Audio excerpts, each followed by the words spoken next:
Okay, so the boomerang is making this crash, so I'm not going to show it, but a boomerang basically takes all of those photos and it plays forwards and in reverse indefinitely. You've probably seen a lot of them. Some people love them, some people are not so much a fan, but it's an option. So let's see, we can also do rewind, which you can play things basically in reverse. So anything that you are going to record will then be played in reverse. I find this is great for hair, for flipping your hair around, for doing, jumping, running, anything that would be funny in reverse or physically impossible. Tends to be pretty good for that. Hands-free is you just tap it and it will record for you. So you can sit there and do whatever you need to do. Maybe you can't hold your phone because you're showing people something, you need to be a little further back. Hands-free is great for that, and it will do the circle again to how long you've got left. I'm just going to start. So I'm going to close out of that and we'll come back here. Boom.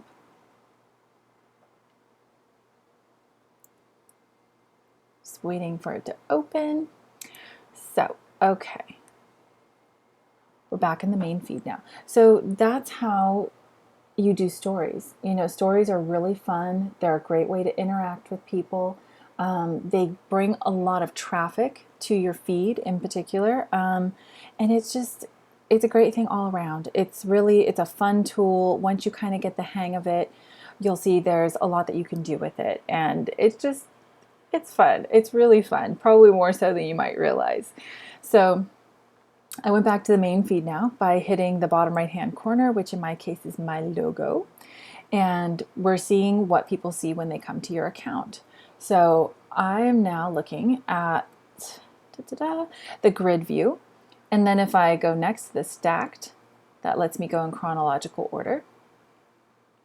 And then here, this one's really interesting. So you can tap this for yourself or for anyone else, any account that you go to, as long as it's not private. If it's private and they have not accepted you, then you can't do that. But this basically shows all the photos and videos that you have ever been tagged in, or that account has ever been tagged in. And that does not include stories. That's not something that's in here. But, this can be good if you're, following a brand or a person that maybe doesn't post their face just because that's not what they're doing on the account, but maybe you're meeting them and want to know what they look like, or you're just curious. Sometimes their friends have tagged them. So you can look there, and it's just kind of interesting to see what the community is and how it's getting around, the type of people that are interacting with it, etc. So you can also go to bookmarks, which is to the right here. It looks like the little ribbon. And I haven't used bookmarks on this particular account, as you can see, but you can look at all, or you can look at collections. So I bookmarked my own photo here.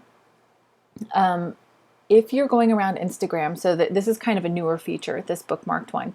If you do not want to do a screen capture to take a photo and save it on your phone, if you just want to bookmark something, maybe you like that feed or you find it inspirational, you like their quotes, something like that, you can bookmark the individual posts or videos so that you can always find them here, which is really nice. It's kind of like a research thing. And only you can see what you've saved, so nobody's like, oh wow, this chick is saving 10 of the quotes I put up. That's weird. Nobody knows. It's just you. It's for you. If you go under collections, you can do as many collections as you want. You can create one for shoes, one for inspirational quotes, one for business information, one for your friends' kids, anything you want. And this is where you'll find it, under here. I'm going to go back. Let's go to Edit Profile up at the top here. So this is where you can change your profile photo. You can see all the information that you've got up at the top here. This is something that I get asked all the time. People are like, how do you put, space, basically? How do you stack and use return and, like make your own custom bio? What you do is you do it separately. If you try to use the return key to stack things or line them up or, have a break after an emoji or something like that, it's not going to work if you type it directly in Instagram.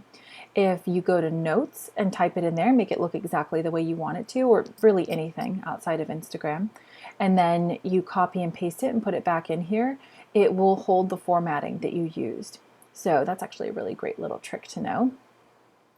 Try Instagram business tools if you have a business account, which some of you may want to have yours listed as a business account because it gives you more insights into the individual photos and posts. So basically, it will show you how many people looked at it, how many impressions you had, what the reach was, a breakdown of male versus female percentage wise, like all kinds of stuff, how much interaction. It's really interesting. It's very helpful too to be able to get that information that they're now supplying quite widely. This started out, first they didn't offer anything and you had to track it separately on a third-party app, and then they started offering it to, hand-selected businesses, like really large ones like a Chanel or something like that. And then they started offering it to everybody that had a business account. So it's kind of a nice thing. It gives you a lot of information that you wouldn't otherwise have or you might have to pay for. Here you can see information at the bottom. I'm just going to hit done. So next we're going to go directly to the right of edit profile. I'm going to put that back because that's prettier. The little sun looking icon. So this again is going to let you connect with your Facebook friends, with your contacts, so that you can connect with people that you already know via your phone or that are on Facebook, which is really nice because then you know who from your friends list is already on here and your business contacts and whatnot. It can be really a great tool. Photos of you can see, story settings, edit profile. This is just kind of your little back office. So posts you've liked, if you're like, oh, I really liked, that fill in the blank, that dog. And I saw earlier that I liked the photo of, you can go to it here. If you hadn't saved it or bookmarked it in some other way, you can see what you'd liked. And if you have kids, it can also kind of be a good thing to make sure that they're not getting themselves in any trouble. Two-factor authentication, that's just for security, blocked users. If you want to see who's blocked, switch to a business profile, private account. You don't want to have a private account if you're doing business, because that means that you can't use hashtags because your account is private, so your hashtags don't show up anywhere. Like you can physically put them in there, but they won't do anything for you. You want to make sure if you have a private account because you're saying, oh, I don't want my personal life to be public, or I don't want to share pictures of my kids, then you should start a separate account that you can have completely public, that you can do business on and share with people and that you feel comfortable with. Everything down here, linked, contact, da da da da da da. What's I think interesting is this about section. A lot of people don't realize this is here. So this is about Instagram. So about Instagram ads. This is the Instagram blog. If you tap on that, Instagram has a blog about Instagram that they write. You can access it through Google or the regular internet, but you can also get to it here. So down here, if you have more than one account, so obviously I have a lot of accounts because of my company, because of what we do. So you're only allowed to be logged into 5 accounts at a time, and you can switch seamlessly through them. It's really nice. So if you have a business account and a personal account, this is where you would add it. So log out of all accounts, log out of this one, add account is where you would be going, and you would just sign in like you normally would. And then up here where it says High Voltage Agency, you see I have a little down arrow. If I just tap that, it shows all the accounts that I'm logged into. So I can seamlessly switch between, this is my personal account, the different accounts. No problem, it's so easy. Which is really nice because then you don't have to sign in and out. Another feature that's newer to Instagram is that you can get rid of something. Like, let's say I was thinking this was too racy. So I go up here to my 3 dots, dot, dot, dot, I tap that, and I can hit archive. So archive is really nice. You can also, not to gloss over these, turn off commenting if you don't want anyone to be able to comment on your photo for some reason, which is not really what the situation you want to be in, because Instagram is all about interaction. But you could turn off commenting, you can edit your post from here, you can share to other platforms. But so archive lets you archive that photo. So it's taken out of my main feed. It's no longer there. But the great thing is that it's not gone. It's not deleted. All of its interaction is still there. Its comments are still there. Everything. So if I want to get it back at some point, I can go into the upper right-hand corner to the little clock, and I tap that, and there's my post. And I can tap on it. It shows me it's still completely intact with its 20 comments and its 218 likes. And I hit the 3 dots, and I put show on profile, and it goes back to exactly where it was before. As you can see, it's taken up its space again. There are a number of reasons why people archive photos. Sometimes it's because you have a personal account that everybody's already on and you want to make it public because it was previously private, or you really want to start working it. You can go and archive all of your photos that you don't want to share with people, so that they still exist there. They're still posts. You can put them back at some point if you want to, but it's a really nice feature. It's not been around all that long, and it can be really handy dandy. So that's nice. And if you go to the upper left-hand corner, that little person with the plus sign, sometimes it'll have a little notification on there, and it's basically telling you like, hey, these are people that we think you should connect with. So up here you can connect to Facebook or connect to your contacts. So when you do that, if you connect to Facebook, it's going to show you all the people that are your Facebook friends that are also on Instagram, and it's going to ask you, would you like to follow them? It will do the same if you do connect contacts. It's everybody that's inside your phone. If they've used that phone number or that email address to sign up for Instagram, you'll get a little thing that says, hey, do you want to connect to this person? And you can go through and you can pick everybody. You can pick a handful of people. You can do it at any time. You can start and stop. And it's a good way to find out who's already, from your community online that you want to connect with, and make sure that they know what you're doing. So these are suggested for me. Then you can tap in the middle to Facebook, and to the right to contacts, and back. So follow, or you can hit hide if you're like, don't want to follow that person and I don't want you to keep asking me every time. In here you can just hit hide. But it's really a good place to connect with people and to see what's going on.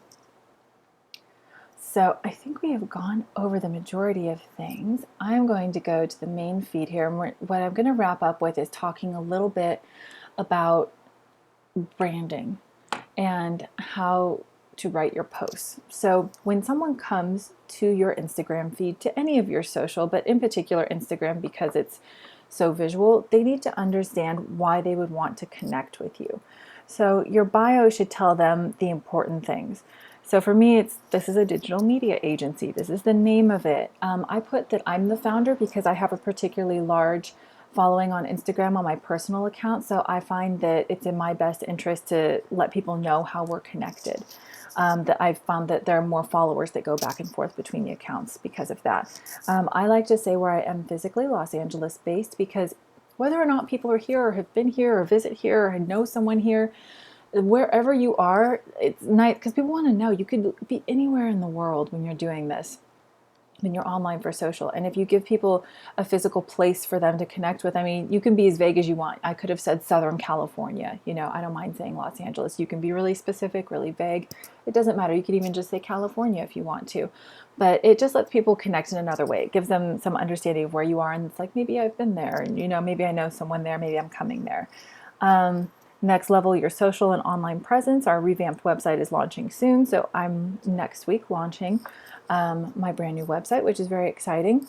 And I'm telling them that's what we do. We next level your social media and your online presence. Just a very quick to the point way of saying what it is, because you really don't have much time when people first come to your account to grab them. So you want to give them something personal about you. You want to be very clear about what you are. You don't want to have a kind of a funny or odd description that doesn't make sense to somebody. Where some people say, yogi, dog lover, green tea guru. It's like, that doesn't tell people anything. It's like when you come here, it's like, this is digital media. This is the founder. This is the location. This is the gist of what they do. This is how you can connect with them. That's what you want to have. You want it to be very clear and easy. So it's important to grab people with the bio and then also with the look of your account, because you want it to be beautiful and you want it to be on brand. So you want to have the same or similar colors, feels. Like this one obviously is, very high end. It's in the left going vertically column up and down. It's all fashion and travel, it's just travel. The middle one is all men's style, and the far right hand one is all women's style. So this account, when I originally started it quite a bit ago, I was posting to it 3 times a day. So basically it was morning, noon, and night every day. It was very intense.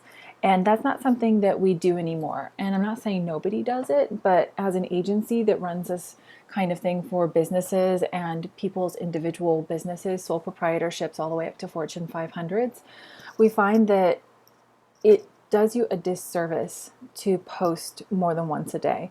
And depending on the brand, often we find like brands, like let's say a Gucci, a Chanel, a Bloomingdale's, some like a big brand. It behooves them. It doesn't have to be a big brand, I should actually say. It's even if it's a boutique or it's a juice store or like a business like that. We usually find behooves them to post every day because it's brand awareness. We find that when you transition into something that's a little bit more personal along the lines of what you ladies do, that it's usually better to post every other day or maybe 3 to 5 times a week. Because a lot of you, I think, are starting and building your communities. I would post 5 days a week at least. It will not hurt you at all if you post 7 days a week. What it does is that your posts don't go out to every single person that follows you. Instagram, just like Facebook, because Facebook owns Instagram, only shows a certain amount of people that are interacting with your posts or that Instagram thinks will like your post based on your hashtags and your interaction compared to theirs. They might show some of your posts to them. So you only get a finite amount of your audience at any one time that's going to see your things. And the more content that you put out, the less that they're going to see of it, if that makes sense. And this is not a hard and fast rule. This is not black and white. There's a lot of gray that happens with all of this. Let's just make sure that you can still hear that. There we go. This also changes on a regular basis because they're always changing their algorithms. So right now we have been posting usually 4 to 5 times a week. And we've been posting when it's, a gelato company or something like that, we've been posting 7 days a week. So I think for, again, what you ladies are doing, you could do 3 to 5 days a week. And since a lot of you are going to be growing, I think 5 days a week is a good place to start. And you can break up those days a little bit if you want. You want to make sure that you're asking questions when you're posting to your feed. If you're just stating people like, this was a great vacation, we had so much fun. People aren't going to respond to you as much if you're like, oh, we went to our favorite beach this weekend and we had such a great time, and maybe it's a beautiful picture of your family, or maybe it's your dog running along the beach, or maybe it's just the water. And then if you ask them a question, something like, what's your favorite beach, or do you live by a beach? When was the last time you went to the beach? Anything you want to ask them. That opens the door for them to respond to you. Even if they don't directly answer the question that you asked, they're going to be more likely to respond to you with whatever is in their mind because it clicks that you asked a question. And Instagram, as all social media, it's very literal. Social media, it's social. So the more you talk to people and the more you talk about who you are and what you're doing, you share with them. And it does not have to get super personal, but you do have to talk to them and relate to them. And creating the voice of your brand is completely up to you and how far, you want to dive into your personal life or not. But make sure that you're answering all the comments that are left. Make sure that you're liking, people that are commenting on a regular basis. You should be going to their accounts and liking their things and leaving them comments here and there. I find that a great thing to do when you're building is when people comment on your account, whether or not you're following them, go to their account and like the last 3 photos that they posted and leave a comment. If you really think that they're a great match for you, then maybe you follow them in return. You can also find people by going to the accounts that you think have the ideal followers that you want. So let's say you think Martha Stewart, people that follow her account, would be your ideal community. You should be going to Martha Stewart's account every day, liking her latest post and leaving a comment, because her regulars will start to see that you're on there all the time posting, and they'll be curious about you and they'll come look at your account and probably follow you if that's, in alignment with what they're interested in, which is why you want to make sure that you're putting your time in the right place. You can also look at who is following Martha's account, and you can maybe go and check them out. Check out a few in here and there, follow some of them, leave comments on their account, etc. This is all kind of about reaching out, about talking to people, about creating relationships. And in particular, interacting on large accounts where Martha Stewart probably will never follow you back, with rare exception. She's probably not going to be that person for you. But if you're commenting and liking on a regular basis, people that comment and like on her photos regularly are going to see that, going to recognize you, going to want to know who you are, and going to come and check you out. So that's a great way to kind of get your interaction going. With everything, including your hashtags, you want to be thinking not about, you would never want to use a hashtag of MLM or of the name of your company or anything that's working from home, anything like that, because that's just going to attract other people that do what you're doing. What you want to always think of for your posts, for your hashtags, for all of it, is how to attract the person that has your ideal lifestyle for your audience. So what are they doing? Are they going to yoga? Where do they eat? What stores do they shop at? For clothes, for groceries, for whatever it is. What kind of music do they listen to? You really want to have a good sense of who these people are and what they're doing with their lives, so that you can go and interact on those accounts, and you can make sure that you're using the right hashtags. That's why it takes time to build up your hashtags. You will also find with your hashtag blocks that you'll see ones performing better.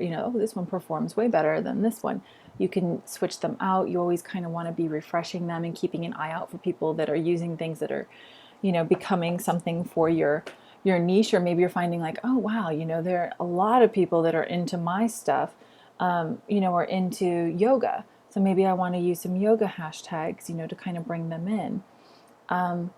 It's really about thinking what your ideal client is looking for when they go to Instagram, and they are not looking for work from home. That's just going to get you a ton of spam, a ton. And you maybe want to be looking under moms, the different things that they might be doing, the ways that they might be using, that a lot of you are moms, so how are you using Instagram other than your business? What do you like to look at? Those are probably accounts that other moms are on and are interacting with, and they can come and see what you've got going on if you're smart about it and you're interacting and getting out there. Yeah, those are kind of the basics. This is a lot of information. It's a lot to digest. I'm really, really looking forward to our Facebook Live, but just remember, have fun with it. Don't get intimidated, because anything that seems crazy now will become routine. You will find the parts of posting on social that are fun for you. A lot of people that hate social or don't like it or don't understand it really get addicted to stories because they're just kind of fun little digestible things. Follow accounts and people that are doing a really good job so you can see what they're doing, and you can, copy it and do your own version of it. As far as like, maybe you see how they're putting their stories together. Maybe you see how they're sending people from their main feed to their stories, because on your main feed, you're going to say, here's my post for today, la la la, whatever I want to say. Make sure you check out my stories to see more details about this weekend, or something like that. When you're in stories, you want to maybe say something about your post that day to send people over there. You're just kind of always trying to give people more content to look at and to digest, and to interact with you on, without doing more than one post a day. And I will have to put in the caveat that that does not include stories. Stories, you can do as many as you want a day. We find that like under 10 is usually best, but you will develop whatever audience likes the style that you choose. So a lot of people ask about long format, about posting blog style in each thing, or do I have to keep it super short? You don't have to keep it super short. If you would like to write in long format blog style, you will attract an audience of people that like that too. It's very individual. So your audience will develop around, and your community, what it is that you're putting out there, how you're representing yourself, and the more authentic you are, and that does not mean that you have to share more personal stuff than you're comfortable with, but the more authentic you are about what you're sharing, the more people will connect with it. So I will say goodbye for now. I hope this has been very helpful, and I look forward to following up on Facebook with you all soon.